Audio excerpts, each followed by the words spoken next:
मचाबो रे गोरी संगे होली मनाबो ना। गलिन गलिन माना नचाबो ढोल नगारा डीजे बजाबो। गलिन गलिन माना नचाबो ढोल नगारा डीजे बजाबो। फागुन के लगे फुहार देशो गदर मचाबो रे गोरी संगे होली मनाबो ना। देशो गदर मचाबो रे गोरी संगे होली मनाबो ना।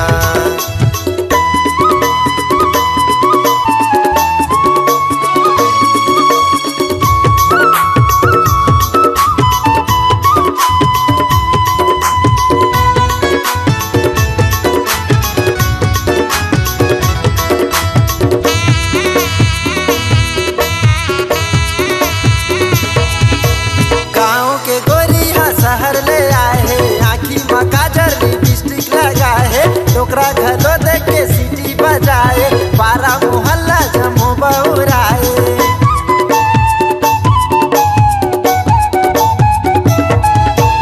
आजू बाजू ले रंग लगाबो कोरिया टूरीला करिया बनाबो।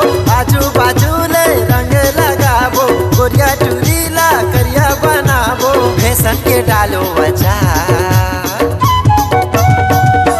गदर मचाबो रे गोरी संगे होली मनाबो ना।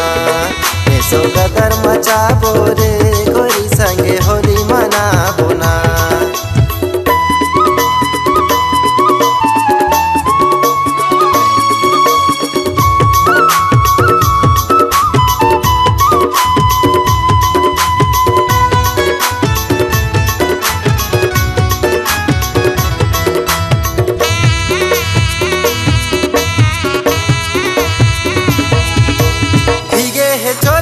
खेले बर होली रंग डारे टूरी चोरी या चोरी सनट के गोली तो खाए बर गोली। मीठी मीठी बोली अब करे ठिठोली।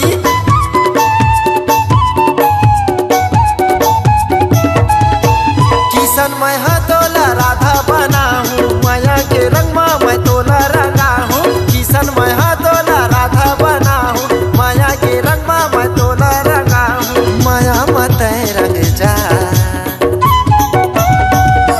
गदर मचाबो रे गोरी संगे होली मनाबो ना। देशो गदर मचाबो रे गोरी संगे होली मनाबो ना। गलिन गलिन माना नचाबो ढोल नगारा डीजे बजाबो। गलिन गलिन माना नचाबो ढोल नगारा डीजे बजाबो। फागुन के लगे फुहार देशो गदर मचाबो रे गोरी संगे होली मनाबो ना। देशो गदर मचाबो रे गोरी संगे होली